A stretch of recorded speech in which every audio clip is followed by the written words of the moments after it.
Amy, huge fan of this guy. I love him. You love him. I know I you love love Thomas him. Massie so much. I feel like he's just one of the very true, authentic guys. He's not doing it for clout. He's doing it because he actually gives a damn. And I think that's exceedingly rare in every aspect of life, let alone Congress, right? Let alone Congress. But before we get there, all right, I forgot this, and it's probably my favorite video of the year, all right? Yeah. Like, I wish I could print this video frame by frame because we're so back. This is classic Donald Trump. Anytime Donald Trump takes the tie off, you know he's gonna deliver a banger. Yeah. I thought it was a deep fake, though. Did you guys think it was deep fake at first No, or no, no? no. I mean, Not for a second. To Pat's point, what he said on the pod, like, presidents don't swear when they're addressing the public in public actually, settings. we Carries weight, though. You know, I mean, I think it was a does. lot more effective when he did it because it's like, if you have like a grandparent who never swears or anything, it's like scary when they do swear. That's true. Like when Pat swears on the podcast, it's like, oh damn, like, he, oh, he he's really made a freaking deadly point now. serious. we actually did a little bit of research on this, and on the record, this is the first time a president is recorded intentionally swearing. Yeah. All right, because Biden, he had a slip up, but you know, he was Pop mic, right? Yeah, Pop well, We mic. tend It to have wasn't- those at his age. Yeah, things happen. People Nixon, fart. Bohemian Grove. But he was recorded. He wasn't on Right, tape. no, yeah, I you know. Yeah. Lyndon Johnson behind closed doors every time a black person walked into the room. Ah. Very racist guy. Was he racist? Extremely. I don't know that Racist. much about Oh, Lyndon terrible. Johnson's Yeah, presidency. poisonous, man. Probably the Oh, worst no. president we ever had. No, Yeah, that's- honestly. No, it's Woodrow But Wilson. top 5 worst. Possibly. Woodrow Wilson, FDR, Lyndon Johnson, but We can make a list someday. there's a real Let us know if rogues you want to gallery make a down at list. the bottom. That's actually a good evergreen video. Yeah. It is should a do great that. video. But, alright? you know, guy right at the top, Donald Trump, no tie. When the tie is off, the leash is off. The leash- and all he bets just, are off. the last time, I think, was he wearing a tie when he gave us the Ruth Bader Ginsburg reaction?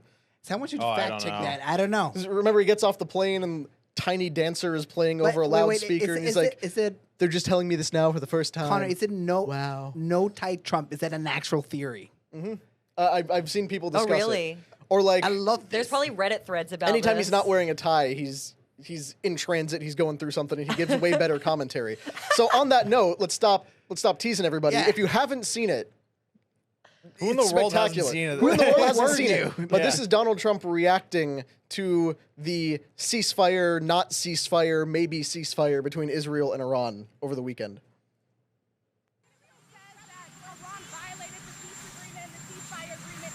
Do you believe that Iran is still committed to peace? Yeah, I do. They violated it, but Israel violated it too. Are you questioning if Israel is committed? Israel, as soon as we made the deal, they came out and they dropped a load of bombs, the likes of which I've never seen before.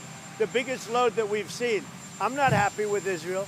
You know, when I say, okay, now you have 12 hours, you don't go out in the first hour and just drop everything you have on them. So I'm not happy with them. I'm not happy with Iran either. But I'm really unhappy if Israel's going out this morning because of one rocket that didn't land, that was shot, perhaps by mistake, that didn't land. I'm not happy about that. You know what? We basically have two countries that have been fighting so long and so hard that they don't know what the fuck they're doing. Do you understand that? All right. And then walks away. What a Man. I love it. love it. My gosh. I- The dropping bombs, the likes of which he's never seen before, though, that's the second craziest thing said, in my opinion, in that But entire thing. he uses that phrase a lot. What, do you think it's hyperbole? Yeah, no, You no, don't think he's actually... So Amy, he will use it for cake. Like we had a cake. We the will make likes of of the which likes I've which never I've seen. never It was seen the before. best cake. Yeah, he will use Okay. it for cake. He loves, Okay, he okay. loves hyperbole. That said, he did try to express the point that, like, Israel they snaked were him. negotiating a ceasefire, and then Israel does what they have done multiple times in the past, where we're just going to keep dropping bombs until, like, the second the ceasefire takes place, and then if you fire back at us after the ceasefire, well, you broke the ceasefire, so we're going to keep it going. Right. So what Trump was referencing, you know, each side maybe agreed to a ceasefire, maybe didn't. Nobody was clear on who agreed first, who stopped shooting first. Iran had one missile that was in the air that got shot down, and then Israel retaliated, and it was a whole mess.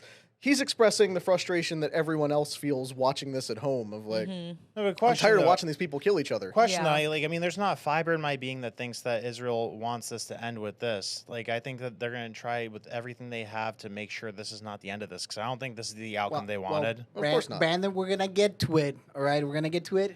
Well, don't get me all excited. No, and- no, we're and gonna tamp me get to down. it. Come on, Brandon. All right, want me get to you con- excited. you want me to but- contain this? No, All right, all right, contain let's it. go. Think about it. Because talking about fiery, all right. Yeah. The back and forth between it's actually not even back and forth. I think Thomas Massie, he's been very polite. Yeah. Right. Yeah. Very constrained. Very polite. He hasn't made any major attacks or even. Did you guys watch? He's gotten better looking. That's what he's done. Oh, he had a glow up, right? Yeah. We were just talking about I've this. seen him He for the looks- first time. he I've looks never seen this good. version of him. Thomas Massie with no glasses and a little bit of a With the tan. He beard? lost No, a bit of he weight. looks like Wolverine. He's looking good. Brandon, we just had a very interesting call. I can't say who said he's good looking. All right, Yeah. it's the I'm least, saying it. No, but it's the least And I'm not expect. gay. like, At least you would never expect this you never person to expect this say it. person. You guys will know it at home. You might see it on Friday. I don't know. But anyhow, Bearded politicians do great things. Mustachioed politicians do terrible things. Wow. So- this is a general Yeah. rule. looking that- at you, Bolton. Yeah. All right. Nah, it helped Ted Cruz a little bit, but Yeah, Ted Cruz grew Miracles out a beard, but like impossible. then the beard alternated back and forth, and it kind of wore off over time. Yeah. Donald Trump needs a beard. Ooh, I don't know if we can handle that. yeah. Oh, there's That's really there's a- weird to no, think no, no, no, about. no. It looks great. Really? Oh, It we- existed before? Yeah, no, No. It never existed because he's against beers. Oh, they put He doesn't- AI on it? Yeah, they put AI. He looks great. All right. So if we're gonna see it, it depends how he's doing on the midterms. We might see a beard on the midterms. If he We came never out with know. some stubble one day, I'd feel like the world is ending. Yeah. All right, Brandon, let's get the show on the road. Go ahead. Over the weekend. Yeah. All right. Thomas Massie, one of the most honest politicians, and I never thought I would say one of the most honest politicians you ever see. He made this comment, if you can pull up the wow. X post, all right, calling the actions of President Trump in Iran unconstitutional, all right? And then after this, Trump went all out, all right? Yeah. I don't know if we can pull up the tweet right now. He went all out, Brandon. Right at Massey's face. Yeah. Right in Mass's face. Saying you wanted to primary him. I We mean, got he the probably True probably Social post. can't. Yeah, Yeah. we got the Oh, True there we Social. Oh wow, Good. it's a long one. Yeah, he's not MAGA. No, apparently. I'm just going to give you a little taste, Brandon. I won't do the Trump voice, all right? No, do it. Congressman Thomas Massie of Kentucky is not MAGA, all right? Even though he likes to say he is. Actually, thank We're you for good. destroying the set, Brandon. I'm trying to read here, A all right? little elbow. No, our files. No, our files. The All archives. right.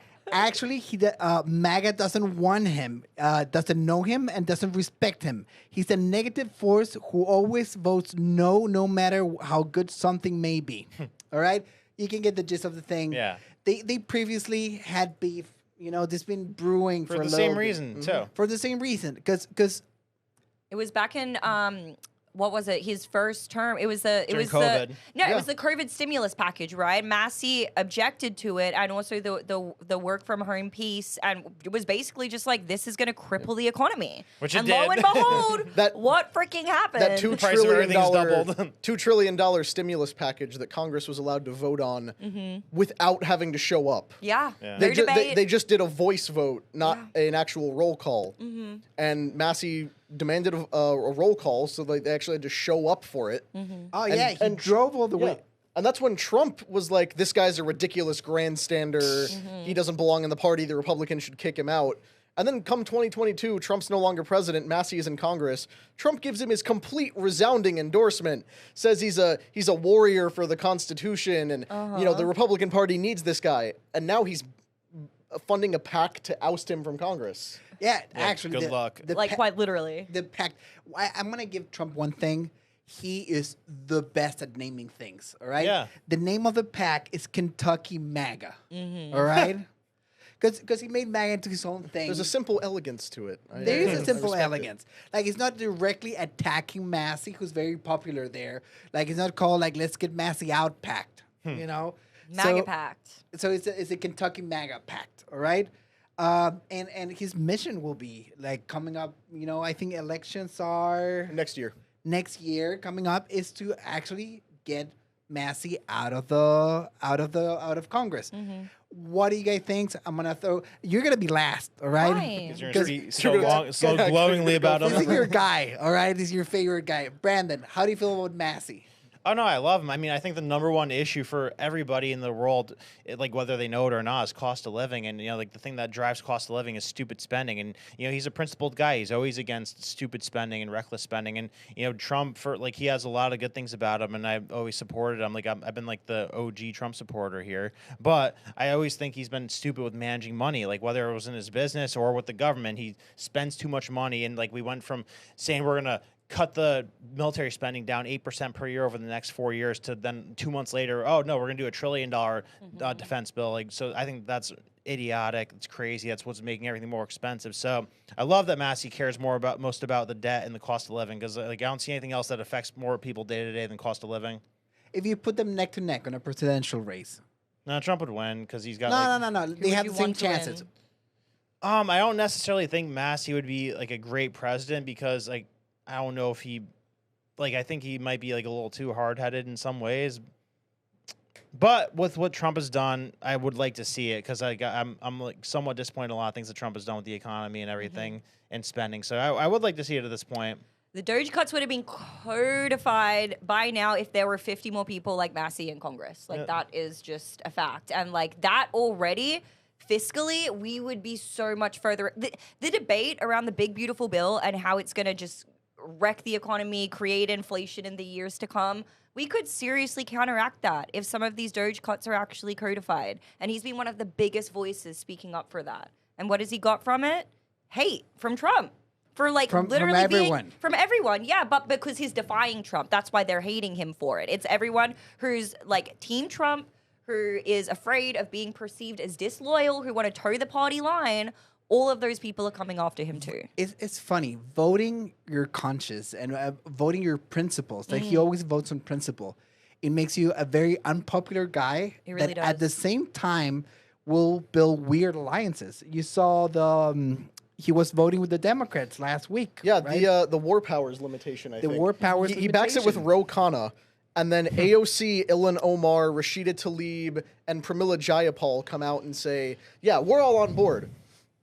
That is an optics nightmare for Yeah. Thomas Massie, True. who's trying to get a point across to Republicans. Like, Republicans, as a voting base, are very much anti-foreign intervention right now.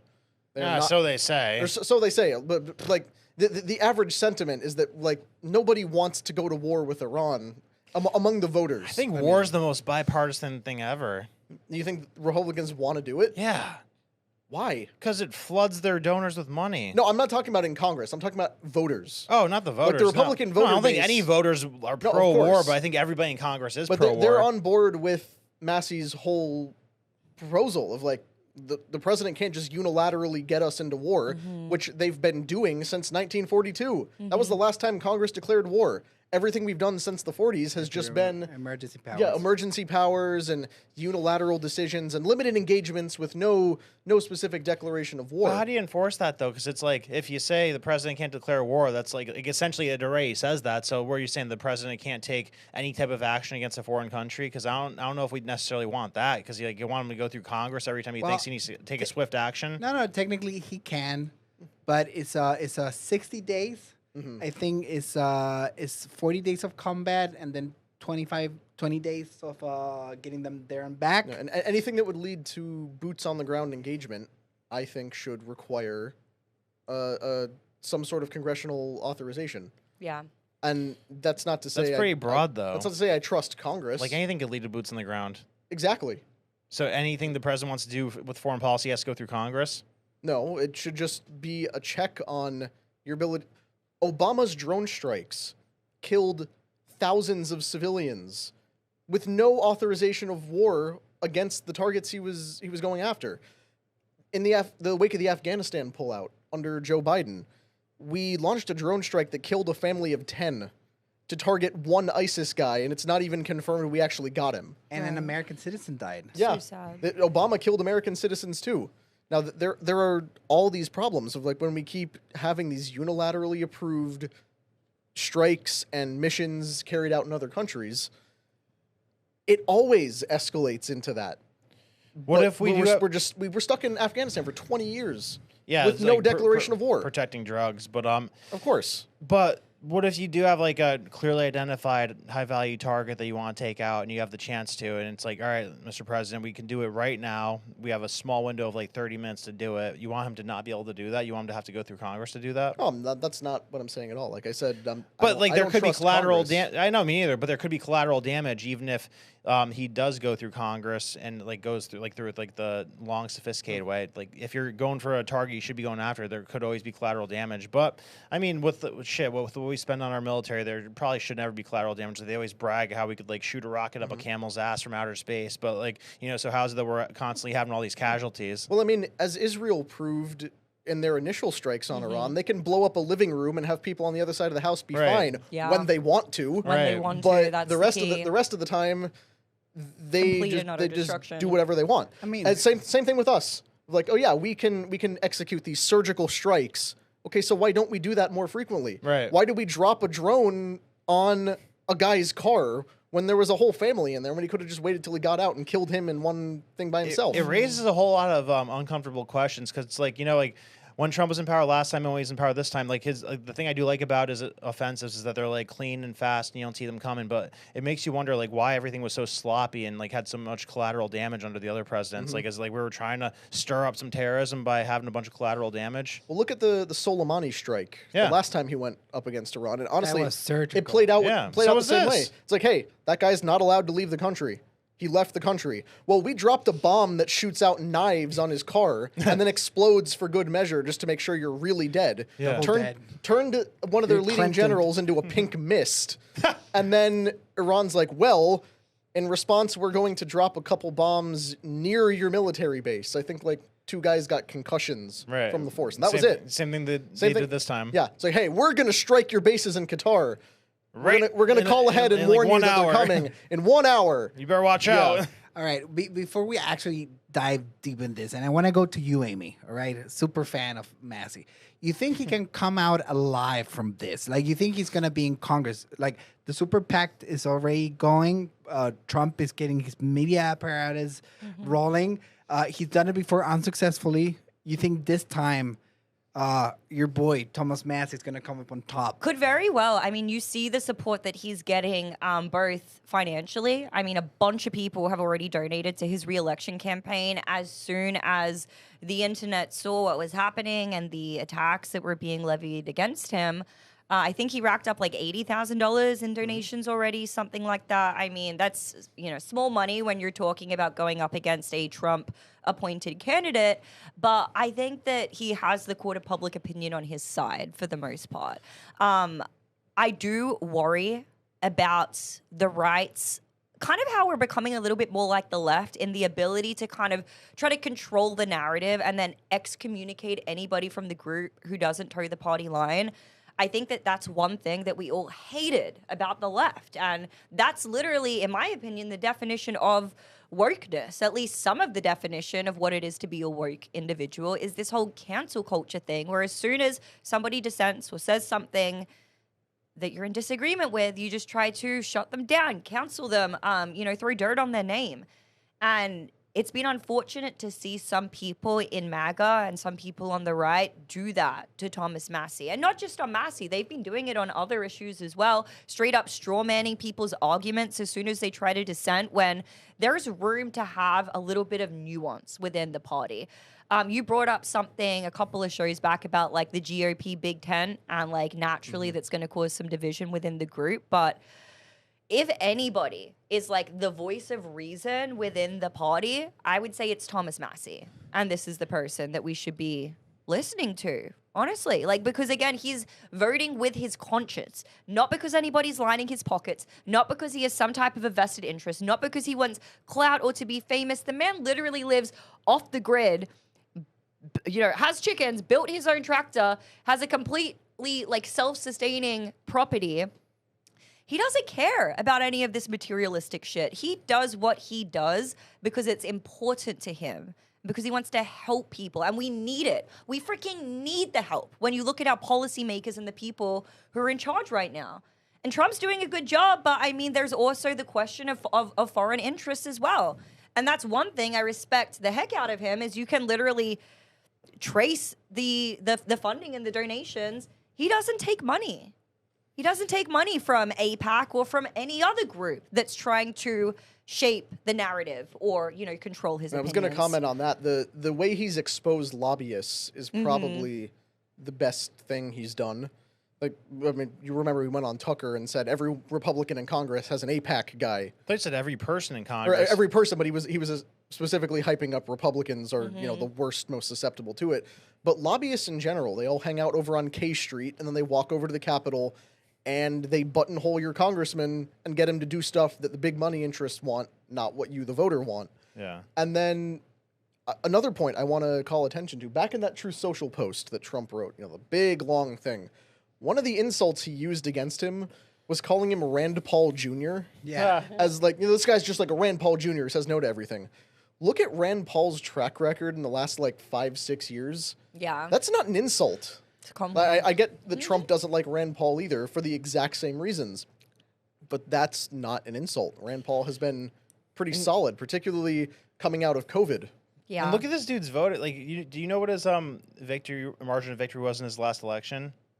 It was substantial, wasn't it? Yeah. Guess. Anybody?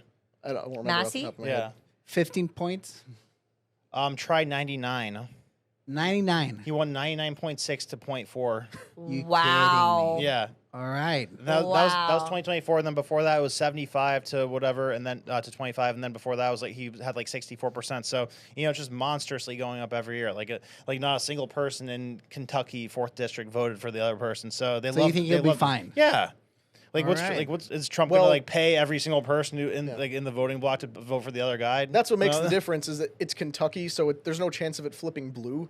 Right. But if there's Massie versus a Trump-endorsed loyalist, then it might be more of a toss-up. But Massie's extremely popular with his own people. And it's like a 200,000 person district, so it's Yeah. like, you know, a small tight knit community. Exactly. Like they know exactly who he is and what he stands for. Like if you're beloved by your district, you're set for life. If Or there's like already AOC. people, there's already Yeah. people here in Florida. Like, there's a lot of people at Valuetainment that this is their favorite congressman. If even we can recognize that here, we have nothing to do with Kentucky. How do you think the people of Kentucky feel? It's probably like cranked up by like 10x, right? Yeah, they probably they like- probably love and appreciate him even more. But there is something I They want wanna to be comment. governor. Something I want to comment on about the fight between Trump and Massie, because I agree with Humberto. It sucks that two people who are both really good in their respective areas are constantly butting heads like this, and it's not what you want to see. It feeds the media narrative of, oh, the MAGA base is fragmenting, and this is really just another version of the exact same thing that drove a wedge between Trump and Elon Musk. It's Trump nationalism that doesn't care about the budget versus a budget hawk who views the deficit as the most important thing in the world.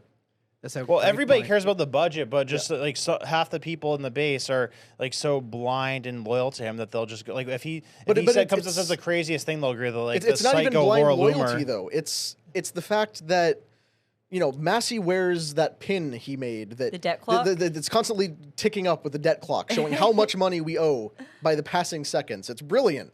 And guys like Massie and Elon Musk care about the fact that we are trillions and trillions of dollars in debt. But you have guys like Trump, who Trump was catastrophic for the budget in his first term. But his approach to it is that it's basically monopoly money. We need to implement a nationalist government that secures our own interests, and we can bring the Money deficit in. down afterwards. Yeah. Yeah. Like, how are we spending all this money? And why is there a housing shortage? And why are there people who are running out of jobs? Why are we overburdened in all these social systems? Well, if we deport all the illegal immigrants, put tariffs in place to bring businesses back here, employ Americans before foreign citizens, that's how we reverse the budget trends. Can we do it in 4 years though? And then yeah. what if a Democrat gets No. elected, Exactly. reverses all of that? Okay. We're even more worse off But than what that is we what were. Massie's whole objection to the big beautiful bill is Yeah.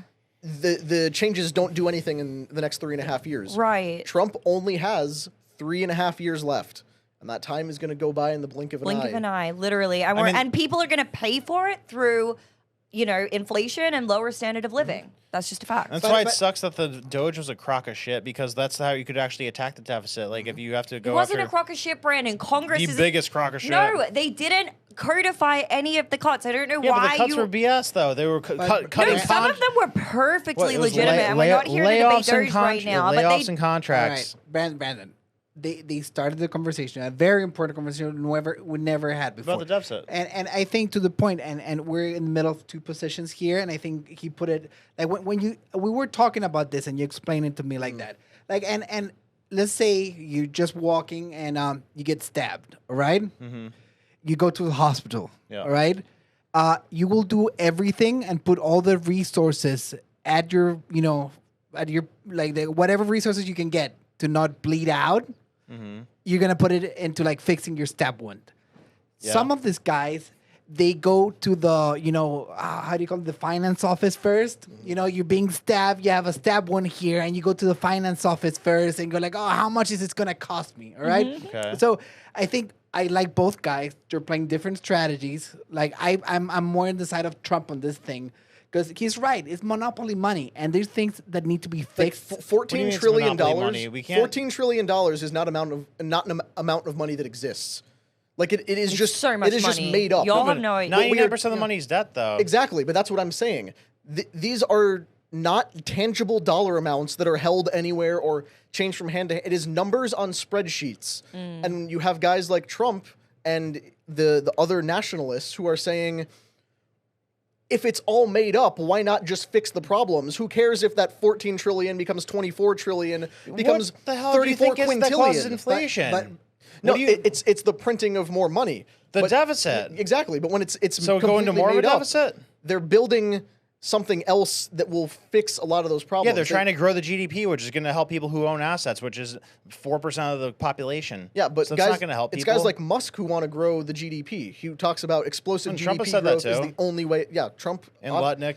obviously, and the smart people are aware that the GDP is an issue, and nobody wants GDP to go down. That's Well, not. shit, That's I No, mean, not but what I'm saying. the debt to GDP is like over 100%. You can't sustain that. And like the biggest thing that would help people is And- the cost of living going down, which this isn't going to help the cost of living go down Brandon, one bit. Sorry to interrupt, but you can't fix it either. All Fix right? what? If we The do debt to GDP ratio? Yeah, if we no, you can fix the ratio, but you can't fix the debt. Like if we do everything right, like if we like clean house, get rid of Congress, No, get I'm rid not of saying everything. pay off the debt. I'm saying stop adding to it because you're wasting a lot of money with the budget every year. Like It's- you're telling me we need to be at $7 trillion a year we're spending when the budget's $5. What they get when we're spending twice as much as we need to with the Pentagon? Like we get price gouged by like 50% by all these defense contractors. So that doesn't need to happen. But these situations are self-propagating because, okay, we're massively in debt. We have labor shortages and housing shortages. What do?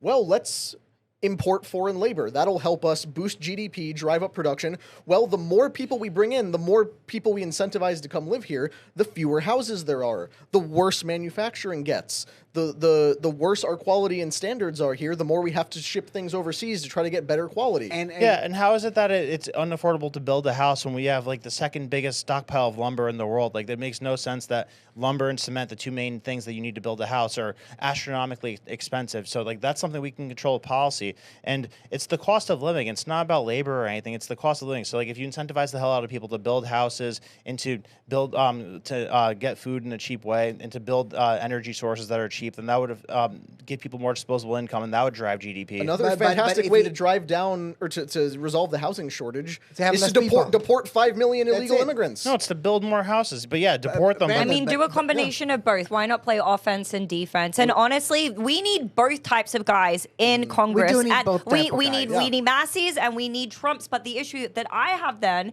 is don't try to cancel the person who dissents because we need you both. You both bring very valuable things to the table. And if we can find a solution that falls somewhere in the middle of those two, that is going to be in the best interest of the country. Brandon and I have had this disagreement before, sometimes on camera, sometimes just in the office while we talk. The important part here is that neither one of us then goes to HR and tries to get the other one fired for disagreeing on this subject. Right. I think it's important that Brandon cares about the budget, and that is his specific focus.